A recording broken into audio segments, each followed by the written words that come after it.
Hello students, welcome to my channel. तो देखिए, आपके बीए थर्ड सेमेस्टर में एक कहानी है वापसी, जिसको लिखा है उषा प्रियमवदा ने। तो आज की इस वीडियो में हम वापसी कहानी का सारांश पढ़ने वाले हैं। तो बहुत अच्छी ये कहानी है उषा प्रियमवदा की। तो आज की इस वीडियो में पूरा इसको डिस्कस करने वाले हैं, इसके पूरे सारांश को। और उषा प्रियमवदा का जो जीवन परिचय है उस पर भी एक वीडियो में अपलोड कर दूंगी, तो आप उनका जीवन परिचय भी देख लीजिएगा। चलिए देखते हैं। देखिए, जो वापसी कहानी है, नई कहानियां पत्रिका में पहली बार प्रकाशित होने वाली उषा प्रियमवदा की एक बहुत ही चर्चित, बहुत ही अच्छी प्रसिद्ध कहानी है। आप इसको पढ़िए, देखिए बहुत अच्छी है।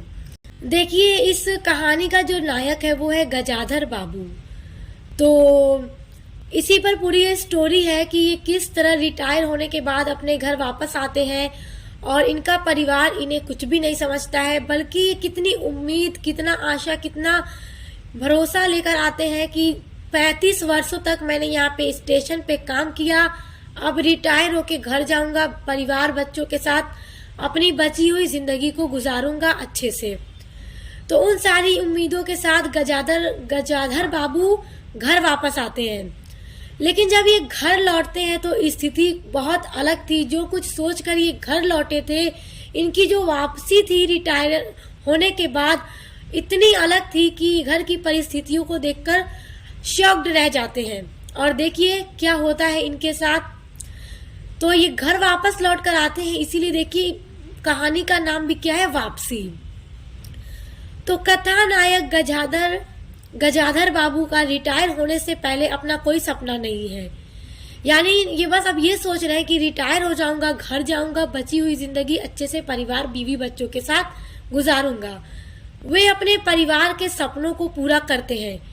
परिवार का जितना भी सपना है वो सब पूरा करते हैं। वो नौकरी स्टेशन पे करते हैं और बच्चों को पढ़ाते हैं। देखिए, यहाँ तक कि अपने 2 बच्चों की शादी भी इन्होंने कर दी है। इनका बड़ा बेटा जिसका नाम अमर है और बड़ी बेटी जिसका नाम कांति है, उन दोनों की शादी भी इन्होंने बहुत अच्छे से कर दी। बाकी 2 जो छोटे बेटी और बेटा है वो दोनों अच्छे स्कूल में पढ़ रहे हैं और इन्होंने अपना मकान भी शहर में बनवा लिया है। तो इनका जो पूरा परिवार है वो शहर में रहता है और ये काम के लिए स्टेशन में नौकरी करते हैं। बच्चों की पढ़ाई लिखाई, शादी ब्याह, शहर में मकान की व्यवस्था आदि दायित्वों को गजाधर बाबू पूरी शिद्दत से निभाते हैं। यानी जिस तरह से करना चाहिए, जितनी भी जिम्मेदारी है एक परिवार को, पूरी तरीके से ये नौकरी करके पैसे भेजकर सब कुछ अपने बीवी बच्चों परिवार का पूरा करते हैं। इस तरह सामाजिक मापदंडों के अनुसार उन्हें सफल गृहस्थ कहा जा सकता है कि इन्होंने एक सफल गृहस्थ यानी कि एकदम अच्छे तरीके से अपनी पूरी जिम्मेदारी को निभाई है। छोटे कस्बा नुमा रेलवे स्टेशनों पर 35 वर्ष की लंबी नौकरी और परिवार से अलग अकेले रहने के बाद वह अपना एक सपना बुनते हैं। और सपना उनका यही है कि 35 वर्षों तक अकेले रहकर काम करने के बाद रिटायर होके घर जाएंगे और अच्छे से अपने परिवार के साथ बची हुई जिंदगी गुजार देंगे। यह सपना है परिवार के साथ सुख शांति, स्नेह और आदर के बीच रहने का। यानी कि जिस तरह ये जब कमाकर रुपयों को घर भेजा करते थे, तो आज रिटायर होके घर जा रहे हैं तो ये सोचते हैं कि सुख शांति के साथ अपने बीवी बच्चों के बीच में बड़े आदर के साथ जाकर रहूंगा, क्योंकि अब इन्हें काम से फुर्सत मिली है। बड़ा बेटा भी अब काम करने लगा है, तो बड़ी उम्मीदों के साथ ये घर वापस आते हैं। पर समय बीतने के साथ साथ गजाधर बाबू के सपने और सच के बीच का अंतराल इतना गहरा और बड़ा हो जाता है कि जिसकी उन्होंने कल्पना भी नहीं की थी। जब देखिए ये घर आते हैं तो घर पर आकर ये क्या स्थिति देखते हैं घर की। घर आते हैं तो जो घर है छोटा सा है। एक घर मतलब एक बेटे की शादी हो गई तो एक कमरा बेटा का है, बाकी एक कमरा है जिसमें और भी लोग रहते हैं। बीवी है, एक बेटी भी है और बीवी इनकी बूढ़ी हो गई है, मगर किचन का सारा काम इनकी बीवी ही देखती है। बहू ना कोई काम जिम्मेदारी से नहीं करती। जो बेटी अभी शादी करने को बाकी है जिसका नाम बसंती है, वो भी जिम्मेदारी से कोई काम नहीं करती, मनमानी करती है। तो जब घर आते हैं देखते हैं कि घर छोटा है और इनके रहने की कोई व्यवस्था नहीं है, कोई जगह में घर में जगह नहीं है। तो जिस तरह एक मेहमान घर आता है तो अस्थायी बंदोबस्त जिस तरह कर दिया जाता है बैठने के लिए, इनके घर वापस आने पर भी बैठक में एक पतली सी चारपाई रख दी जाती है कि वो यहीं पर रहेंगे। ये देखकर इन्हें बड़ी तकलीफ होती है कि आज जब रिटायर होके घर आया हूं तो घर में उनकी कोई वैल्यू नहीं है। अब इनकी जो लड़की थी, जब भी पड़ोस वालों के घर जाती थी तो इन्होंने एक बार मना कर दिया कि मत जाया करो, पढ़ाई में ध्यान दो और माँ के साथ हाथ बटाओ।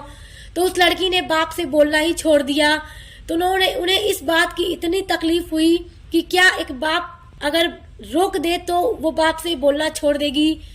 तो उन्होंने फैसला कर लिया कि इस घर के बीच में अब आज के बाद मैं कभी बोलूंगा ही नहीं, कोई कुछ भी करे मैं कभी नहीं बोलूंगा। और जो बड़ा बेटा है वो भी अब कुछ नहीं समझता, खुद को ही अब घर का मालिक समझता है। और बहू भी मनमानियां करती है, घर का काम ठीक से नहीं करती। तो इन्होंने देखा कि जो नौकर है उसका पैसा जो है बड़ा फालतू जा रहा है, अब तो उतनी आमदनी भी नहीं है जितने घर में फालतू खर्चे हो रहे हैं। तो इन्होंने नौकर को भी हटा दिया कि घर में 3 मर्द हैं, बाहर का काम कोई ना कोई कर लेगा। तो अब एक लड़का कह रहा है कि मैं गेहूं पिसवाने साइकिल पे रख के नहीं ले जाऊंगा, नौकर था तो आराम था। बेटी कह रही है नौकर था तो झाड़ू लगाता था, मैं कॉलेज से आकर रोज झाड़ू नहीं लगाऊंगी।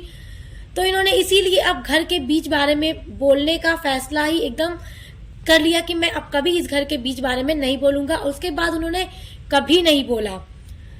और उन्हें सबसे बड़ी तकलीफ तो इस बात की थी कि जो इनके बीवी का रवैया भी था वो पूरी तरह से इनके साथ बदल चुका था। जो उम्मीद लेकर वो घर लौटे थे ऐसा उन्होंने कुछ भी नहीं देखा। इसीलिए देखिए, जिसकी उन्होंने कल्पना की थी ऐसा कुछ नहीं था। उनके सपनों का परिवार नौकरी के दौरान हुई उन छुट्टियों में तो अस्तित्वमान था जब वे कुछ दिनों के लिए घर आते थे। रिटायर होने के बाद पूरी तरह घर आने पर वह स्वप्नलीन परिवार खंडित हो जाता है।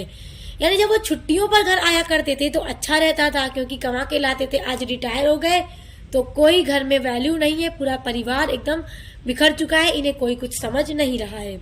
अभी तक गजाधर बाबू दूर से उस परिवार के मुखिया के रूप में खुद को देखते थे। यानी इनको लगता था कि मैं ही इस घर का मुखिया हूँ। और जाहिर सी बात है इन्होंने सब कुछ बहुत अच्छे से किया था, अपना जो दायित्व था एक परिवार के लिए बहुत अच्छे से पूरा निभाया। लेकिन फिर ये दूर से खुद को मुखिया देखते थे। मगर अब घर की स्थिति बदल चुकी थी, बेटा अपने आप को मुखिया बनता था, इनकी कोई वैल्यू नहीं थी। लेकिन उनकी वापसी पर संपूर्ण परिदृश्य बदल गया है। यानी जब ये घर वापस आते हैं तो घर का पूरा जो सिस्टम है पूरा बदल चुका है। यानी अब मुखिया घर का कोई और है, बड़ा बेटा है, इनकी कोई वैल्यू नहीं है। कारण है कि शहरी जीवन में प्रतिसत्तात्मक परिवारों के रूप परिवर्तन, और इस परिवर्तन का केंद्र अर्थ है कमाऊ बेटा अमर ही अब घर का मुखिया है। इनके बड़े बेटा का नाम अमर है और वह बेटा कमा रहा है, तो अब वही घर का मुखिया बन चुका है और अपने पिता को भी नजरअंदाज करता है, कोई उनको अहमियत नहीं देता है। जो मानता है कि बूढ़ों को शांति के साथ जीवन बिताना चाहिए। यानी अब इनका बड़ा बेटा अमर ये चाहता है कि ये घर के बीच बारे में न बोले, बूढ़े हो गए, शांति से चारपाई पे बैठे रहे और घर में कौन क्या कर रहा है उसमें इनका बोलने का कोई अधिकार नहीं है। किसी भी मामले में हस्तक्षेप का अधिकार उनके पास नहीं है। देखिए, यानी कि पिता के पास अब घर के मामले में बोलने का अधिकार नहीं है, बूढ़े हो गए, चुपचाप बैठे रहे। स्वप्न के खंडित होने पर गजाधर बाबू परिवार के एक एक संबंध का पैनी ठोस और यथार्थपरक दृष्टि से देखते हैं कि किस तरह उनके स्वप्न बिखर चुके हैं, किस उम्मीद के साथ ये घर वापस लौटे थे, मगर जैसा सोच कर आए थे वैसा इन्हें कुछ भी नहीं मिला। ये खुद को अपने परिवार पर बोझ समझ रहे थे, जैसे इनके परिवार वाले इनको अपने ऊपर बोझ समझ रहे थे। सच्चाई से साक्षात्कार के इस क्षण में वे स्वयं को अकेला पाते हैं।